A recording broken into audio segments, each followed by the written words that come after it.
Oi, pessoal, vamos continuar a nossa aula. Nós paramos aqui nas formas alvas, brancas, formas claras, de luares, de neves, de neblinas, né? Então, como eu disse a vocês, o Cruz e Souza é um dos nomes, assim, mais canônicos e importantes do simbolismo brasileiro, né? E ele trabalha muito com essas imagens, né? É muito recorrente na poesia dele, essas imagens brancas, né? Essas, aí repetindo alguns conceitos que a gente apresentou na aula passada, essas imagens fluidas, essas imagens do não palpável. Observem que não há uma perspectiva materialista em todas essas imagens que aparecem aí. Elas são bem icônicas do simbolismo e bem icônicas, né, do simbolismo de Cruz e Souza. Olha só, formas alvas, brancas, formas claras, de luares, de neves, de neblina, de neblinas. Observe que todas as imagens nos remetem a algo nebuloso, pouco nítido, não palpável, né? Não concreto, ou seja, é essa perspectiva mesmo do antimaterialismo, né? Do antirracionalismo, da negação dessa perspectiva científica tão em voga no final do século XIX, né? E tão repetida pelos teóricos, né? Pelos filósofos do final do século XIX, que colocavam o conhecimento como algo totalmente positivo, científico, né? É o positivismo, né? De Augusto Comte. E aqui não. As próprias imagens que vão aparecer nos poemas são imagens fluidas. E por isso essa alusão ao branco, né, gente? É o branco mesmo do não concreto, né? Do evasivo, daquilo que se esvai, daquilo que não se, da transparência. Compreendem essa ideia da transparência, do translúcido, né? Tudo bastante fluido, né? Bom, Alfonso de Guimarães é outro poeta também dessa estética. Ele explorou bastante o verso em redondilha maior, de tradição popular, né, medieval, lembram-se, né, a chamada medida velha, né, romântica também, né, e é uma poesia fortemente marcada pela religiosidade, pelo plano místico, pela morte. Aqui a perspectiva da evasão é muito recorrente, né, gente? E a morte é uma das possibilidades de fuga, né? Nós já vimos isso no romantismo, né? No romantismo a gente falava em morte, falava em saudade, em volta à infância, com Casimiro de Abreu, lembram-se? Aqui é como se toda essa perspectiva escapista, né, esse escapismo romântico, essa evasão romântica, ficasse ainda mais intensa, porque a subjetividade também fica ainda mais intensa, né, no simbolismo. É como se o simbolismo fosse um romantismo do ponto de vista ideológico, tá, gente? Assim, filosófico mesmo. Como se ele fosse um romantismo ainda mais intenso. Não naquela perspectiva nacionalista, não estou me referindo a isso, não, de descoberta do Brasil pelos brasileiros, de busca de independência, não estou me referindo a esse aspecto, também tão importante para os românticos, né? Aqui não, aqui é a questão da subjetividade, né? Quando eu falo que é uma retomada do romantismo e do barroco, é mais nessa perspectiva do desequilíbrio que nos causa, que a subjetividade intensa nos causa, compreendem? É mais nesse sentido, nessa tensão que vai ser traduzida por imagens que não são nem um pouco palpáveis e concretas, né? E por isso também a alusão ao plano místico, à morte, a versos tão litúrgicos, né? Tão ligados e tão que retomam um vocabulário litúrgico de religiosidade, né? Tá? E a redondilha, né, gente, é bom também enfatizar que os poetas simbolistas eles têm uma preocupação com a forma aliás, nessa perspectiva, eles se aproximam dos parnasianos, porque eles também têm um cuidado, muito cuidado com a forma, a temática é diferente, mas há um cuidado com a forma, só que lá no parnasianismo, como é uma retomada, uma perspectiva apolínea, uma retomada aos clássicos, eles vão se utilizar muito, né, dos versos decassílabos, né? Da medida nova, dos versos decassílabos, dodecassílabos, os alexandrinos, né? O soneto, a forma fixa, porque essa perspectiva de forma clara, de retomada do mundo clássico, né?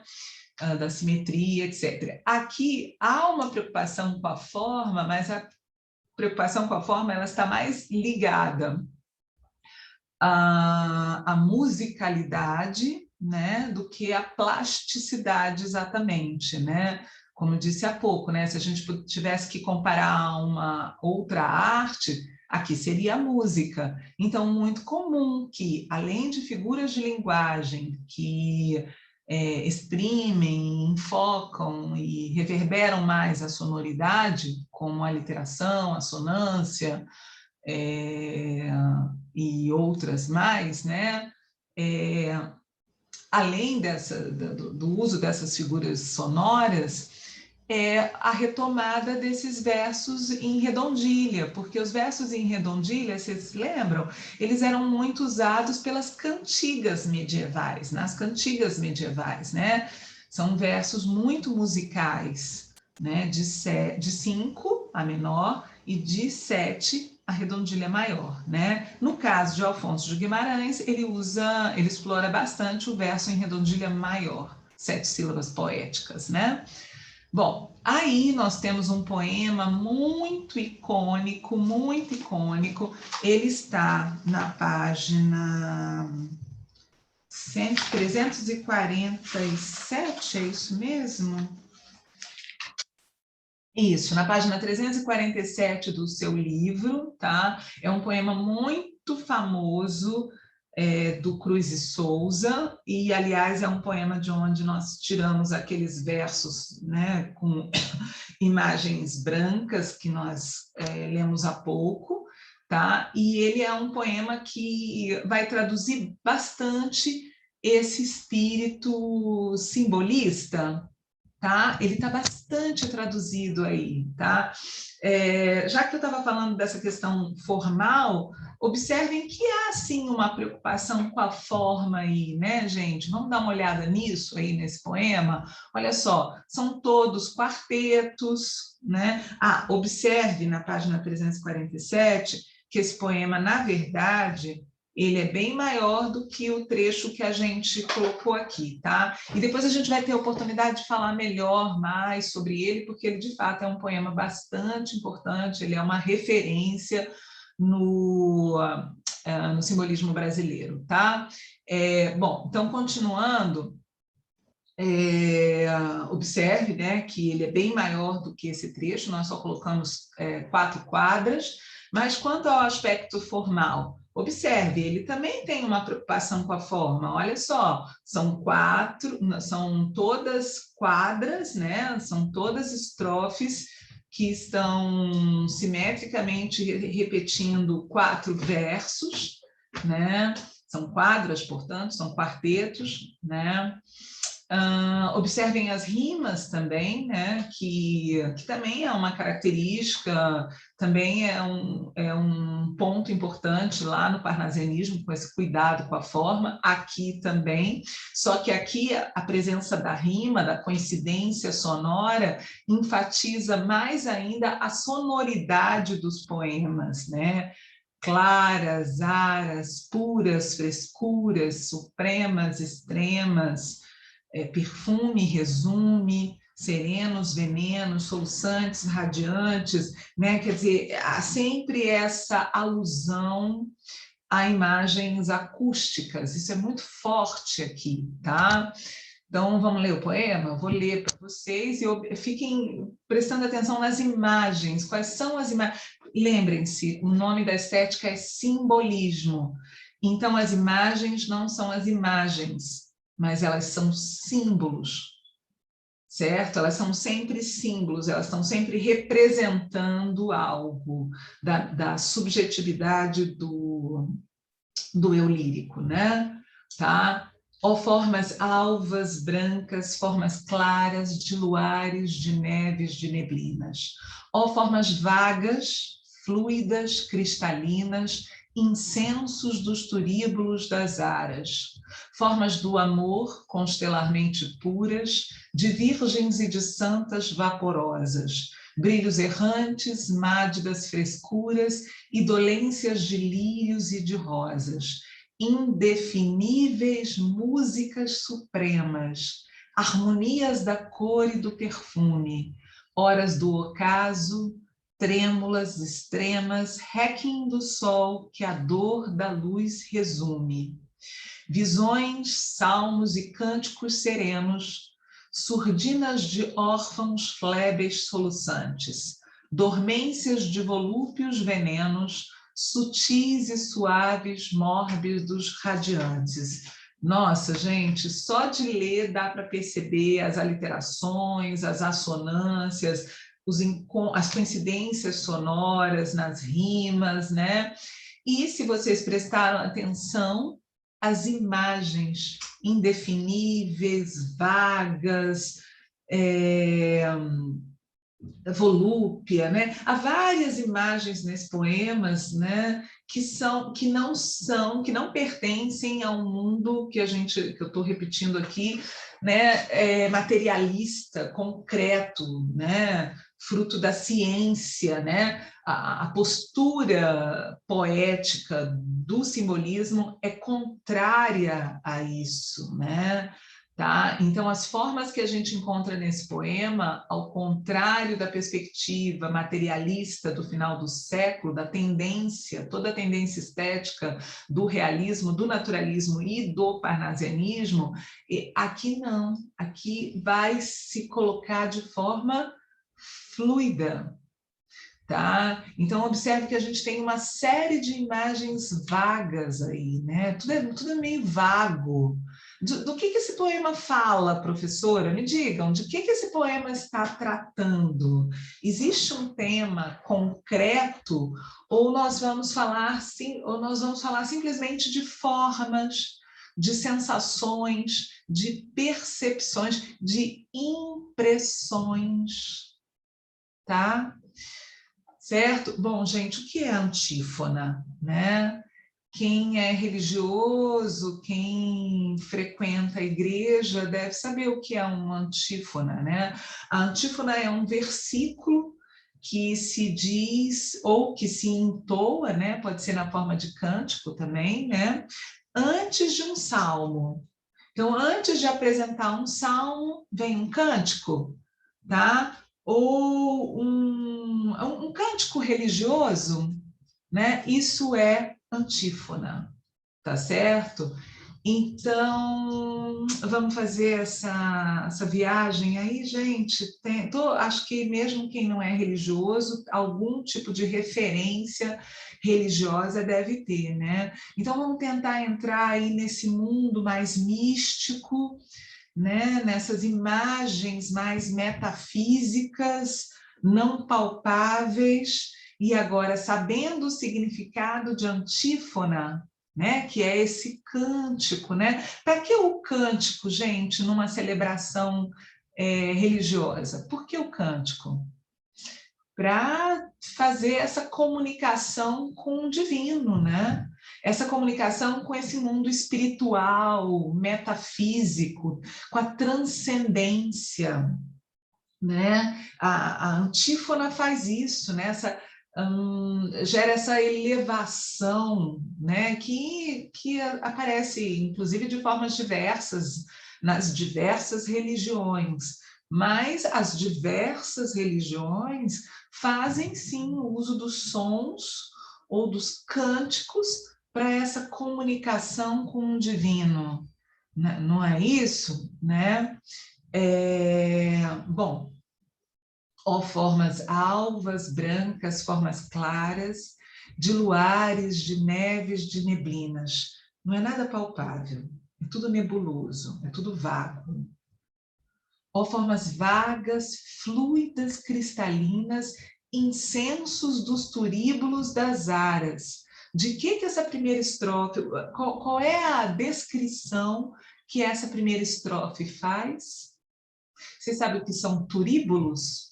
Turíbulos são aqueles incensários que numa cerimônia religiosa, né, na Igreja Católica é muito comum, né, em algumas cerimônias, digamos assim, o padre ou os seus assistentes, não sei, passarem pelas pessoas com incenso, né?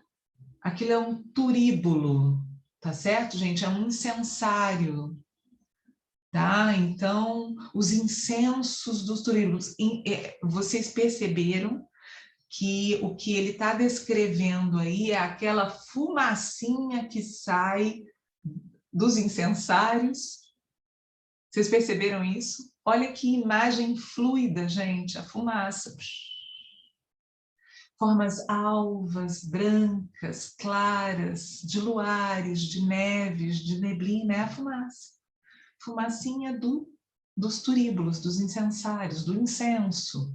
Tá? E como é que essa forma é, essa fumacinha, essa forma é palpável? Não, ela é totalmente fluida, totalmente vaga, totalmente cristalina, é disso, né? É a isso que o Cruz de Souza está fazendo alusão, né? Formas do amor. Observem que ele escreveu, ele usou amor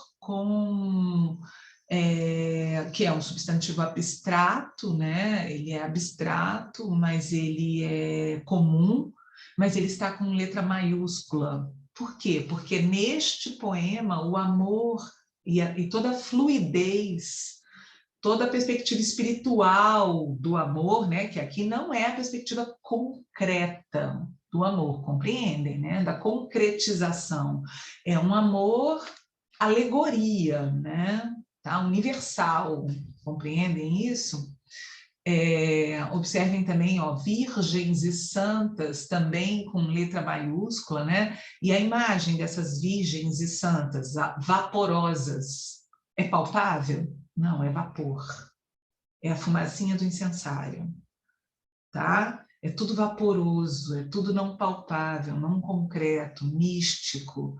Indefiníveis músicas supremas, harmonias de cor e perfume, da cor e do perfume. Observem a sinestesia, olha a imagem sinestética, né? Porque tem um encontro aí de uma perspectiva cromática, né? Visual, que é a cor, e ao mesmo tempo olfativa, né? Do cheiro, né, do perfume, e observem que ele coloca, né, novamente aí ele vai usar, deixa eu olhar para o tempo aqui, né, gente, porque essa coisa do indefinível, eu posso ir, né, indefinivelmente no tempo, mas não vou fazer isso, estou controlando o tempo. Então, voltando, cor, né? Uma imagem cromática, uma imagem visual, perfume, imagem olfativa. Então, essa mistura de sentidos, né?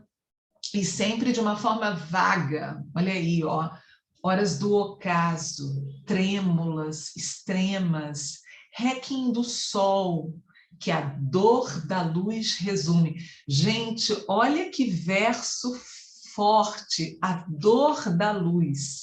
O que é o requiem? O que é um requiem? Requiem é um cântico de morte. Não é isso, gente? É um cântico de morte. Quem está morrendo? Observem que não é a coisa, é o símbolo da coisa. O que o sol simboliza?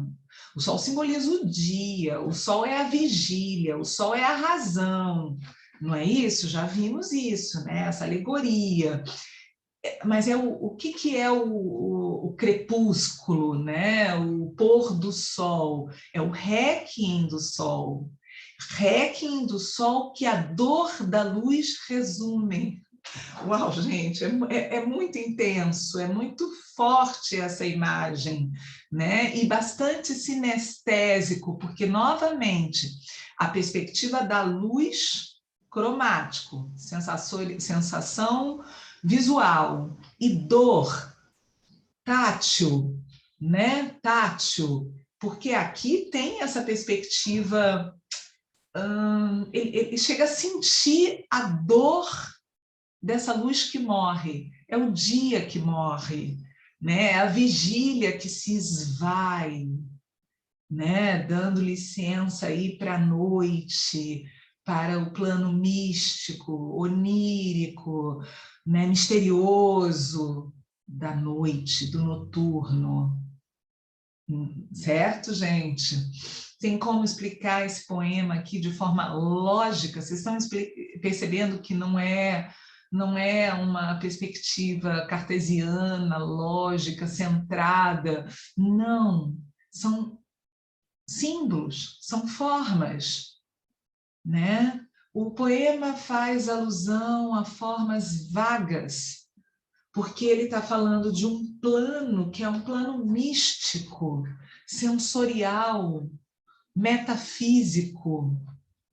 E para isso ele faz alusão a essas imagens sinestésicas, sonoras, né? Tudo bem, gente? Mas nada explicável de forma lógica, exatamente, né? Compreendem quando eu falo assim? Visões, salmos e cânticos serenos. É a antífona, né?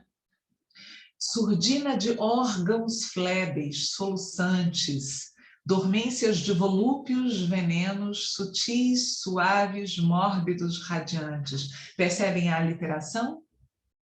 Volúpicos, venenos, volúpicos, venenos. A aliteração? Percebem também a assonância? Tá? Esse poema, por favor, releiam, né? Releiam aí na página 347, tentem sentir todas essas imagens e todas esses símbolos, né? Não se esqueça, a estética se chama simbolismo, né? Bom, vamos para frente, né, gente? Minha mãe diria, vamos para frente, que atrás tem gente. Mas acho que eu pulei um slide. Bom, vamos lá. Então, qual é a temática aí, né? Assuntos ligados ao espiritual, ao místico, ao religioso, tratamento metafísico de temas universais, refinamento estético, né? Assim, e aí é um ponto de convergência com o parnasianismo, tanto o simbolismo quanto o parnasianismo são estéticas preocupadas com a forma, né? Mas as temáticas são diferentes. Uma é bem objetiva, a outra é bem subjetiva. Um é bem materialista, o outro é bem metafísico, místico. Tá? Maiúsculas, a presença de maiúsculas alegorizantes e de musicalidade, por meio de aliterações, de assonância, das próprias rimas, tá? Bom, como é que o Cruz e Souza constrói aí a atmosfera do poema? Observe que não é nada muito preciso, né? Nós estamos falando da atmosfera do poema. Qual é a atmosfera do poema? Ele apresenta substantivos abstratos, né? Formas, brilhos, harmonias, adjetivos fluidas, cristalinas, vaporosas. Vapor não pega, é vapor, né? Atmosfera vaga, nebulosa, evanescente, fugidia, né? E a presença aí do apelo sonoro, né? Observe aí as aliterações desses fonemas, né? As sugestões cromáticas, né? Ou seja, a relação aí forte com os sentidos, né? Com apelo aos sentidos, mas não numa perspectiva materialista. Os sentidos vão nos levar... É como se a ampliação, né, a potencialização dos sentidos nos levassem a sentir mais, mas não numa perspectiva materialista do sentir, e sim numa perspectiva subjetiva do sentir. Compreendem? Né? Muitas religiões também muitos momentos de cerimônias religiosas, há esse apelo também, né, gente, aos sentidos, e por meio do cântico isso é muito comum. Há religiões que dançam também, né? Há religiões que dançam, há religiões brasileiras, né, que se utilizam, por exemplo, de plantas, né, de plantas da nossa natureza, né, da nossa rica, muito rica natureza, né? Enfim, essa ligação com o plano místico, né? Certo? Que cada grupo social, né, digamos assim, configura de uma determinada forma, de acordo com os seus hábitos, com a sua cultura, né, com o seu modo de ver e olhar. Aqui, no simbolismo, o simbolismo é bem cristão, né, gente? Né? Vocês vão perceber mesmo nos poemas essa alusão, né? Essa alusão a símbolos cristãos, né? Mas a gente pode ampliar isso numa perspectiva do místico, né? Então, essas aliterações, sugestões cromáticas, né? Brancas, claras, róseas, negras, áureas, vermelhidões, quer dizer, cor, cor. E cor falando dos nossos sentimentos, dos nossos sentidos, né? A atmosfera em luz, a sombra, a cor, o som que se funde, tá? Então, essa perspectiva sinestésica também, né? Então, aí, ó, a sinestesia, né? Por quê? Porque há uma sugestão, é sugerir o objeto ao invés de descrevê-lo. O naturalismo descreve, lembram-se disso? O naturalismo descreve, tá? Até porque ele quer provar uma tese, dentro de um romance de tese, né? Ele é cientificista, tá? Aqui não. Aqui é tudo sugestão, são símbolos. Então, indefiníveis músicas supremas, harmonias da cor e do perfume. É uma sugestão, tá? Lá no naturalismo, além da descrição, ainda não sei se vocês se lembram, mas não se esqueçam disso, muitas vezes descrições que remetem também ao mundo animal. Lembram-se disso, gente? E aí, que é o zoomorfismo, né? Nos aproximam, porque essa ideia bem materialista, né? De ver o ser humano como simplesmente natureza física, sem quaisquer aspectos espirituais, né? Transcendentais, lá. Aqui não. Aqui, na verdade, é a negação disso. Tá bom, gente? É interessante perceber essas dualidades aí do pêndulo, né, gente? Eu acho que agora, chegando ao final do segundo ano, isso fica mais, talvez isso esteja mais claro para vocês. Revisitem essa perspectiva dessa alusão a Apolo, a Dionísio.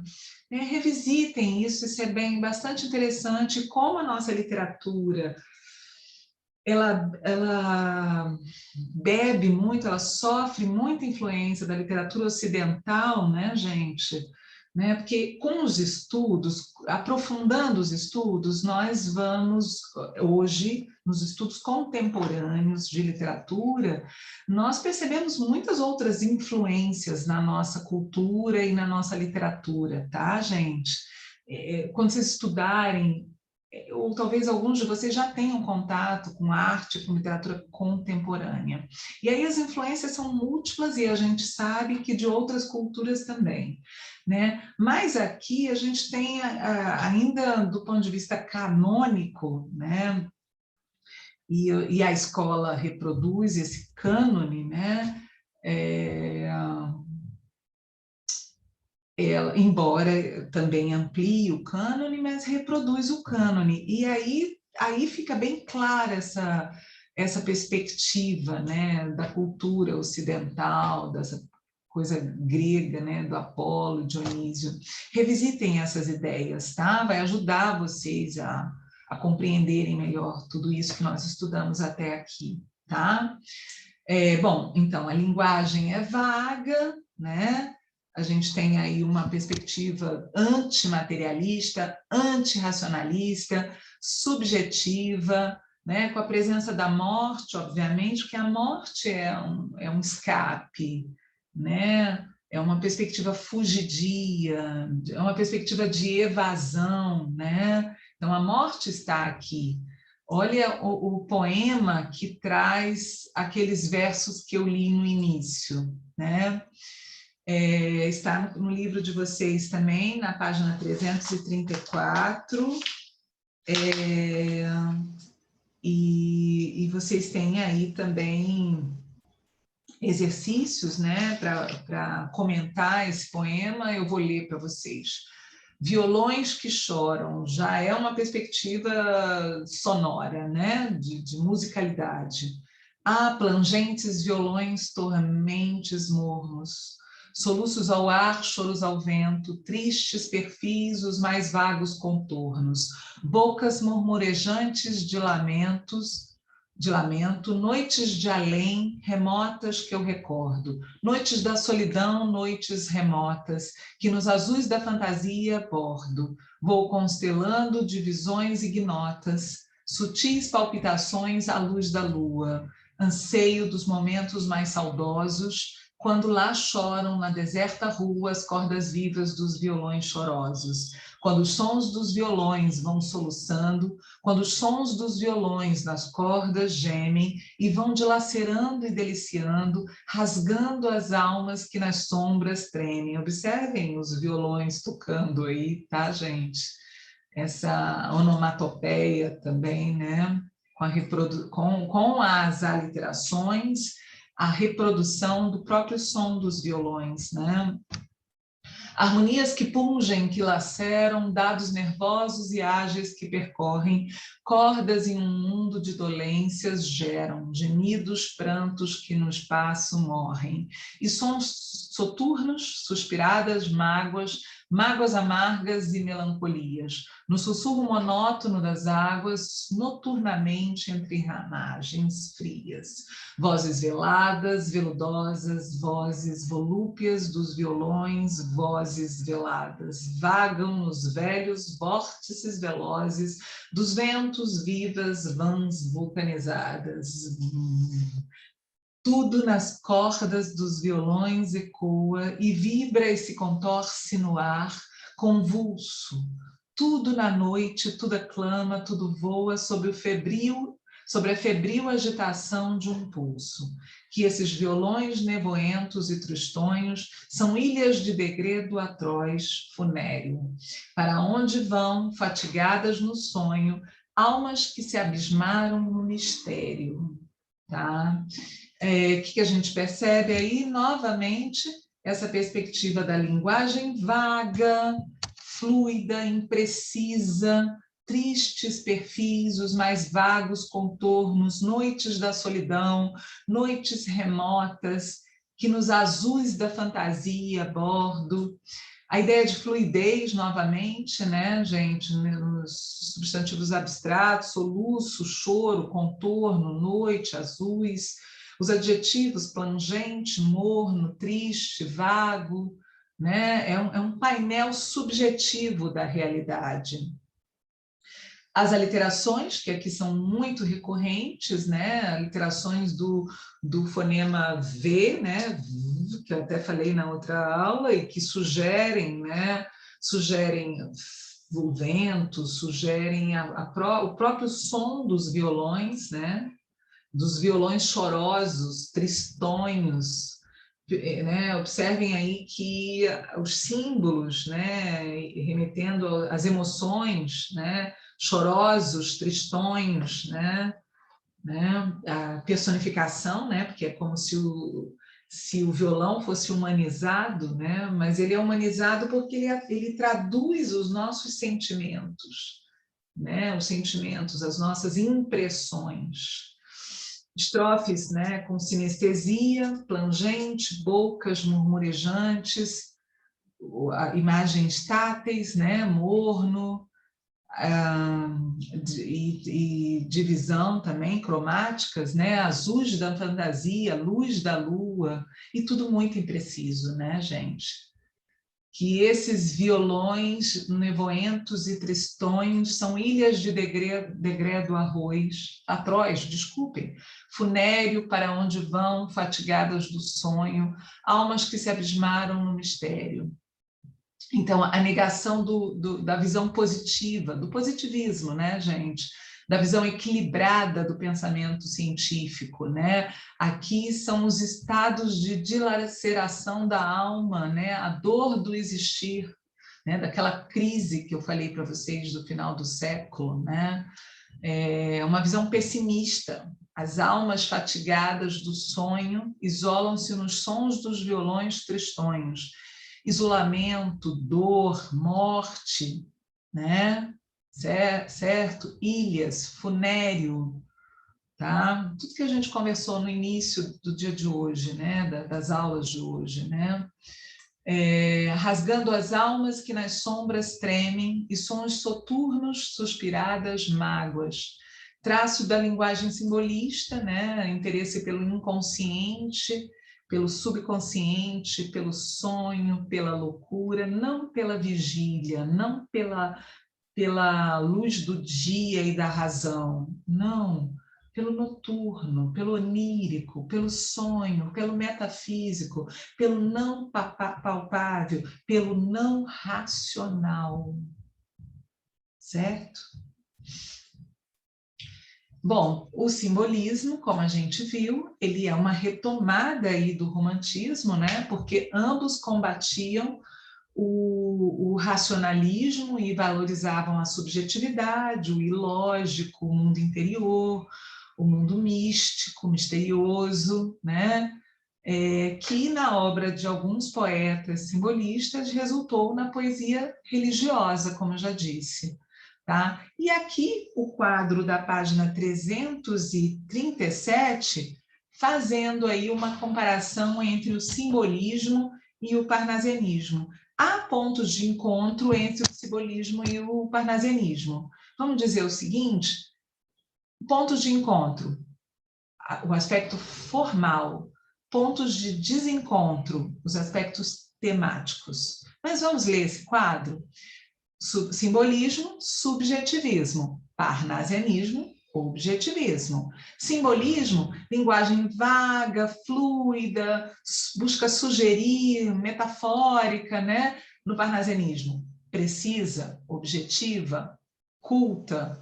No simbolismo, muitas metáforas, muitas comparações, muitas aliterações, assonâncias, sinestesia, porque qual é a intenção? É apresentar a sua impressão da realidade, é sugerir algo. No parnasianismo, a arte pela arte, a busca do equilíbrio formal, do mundo clássico. No simbolismo, cultuam também o soneto e algumas formas de composição, algumas formas regulares de composição poética. No parnasianismo, a preferência pelo soneto é a retomada do mundo clássico, né? No simbolismo, antimaterialismo, antirracionalismo. No parnasianismo, materialismo, racionalismo, cientificismo, né? Cientificismo aqui no sentido de matéria, né? Nessa busca da matéria, né? Não o cientificismo naturalista. Simbolismo místico, religioso, parnasianismo, pagão, cultura greco-romana, né? Greco-latina. Simbolismo, interesse pelas zonas profundas da mente humana, pela loucura, pelo desequilíbrio, né? Pela subjetividade. Parnasianismo, pela razão. Simbolismo, pessimismo, dor, né? Dilaceramento, dor de existir. Parnasianismo, contenção dos sentimentos, é racionalista, é materialista. Simbolismo, estados contemplativos, interesse pelo noturno, pelo mistério, pela morte, né? E o parnasianismo, pelos temas universais, a natureza, o amor, os objetos de arte, lembra-se do vaso grego, do vaso chinês, a arte pela arte, né? A poesia, o simbolismo, retomada, então, de elementos da tradição romântica, e o parnasianismo, retomada de elementos da tradição clássica, né? Pessoal, espero que vocês tenham compreendido, a gente continua depois, tá? Qualquer dúvida, coloquem aí no chat. Um beijo grande, boa semana para vocês.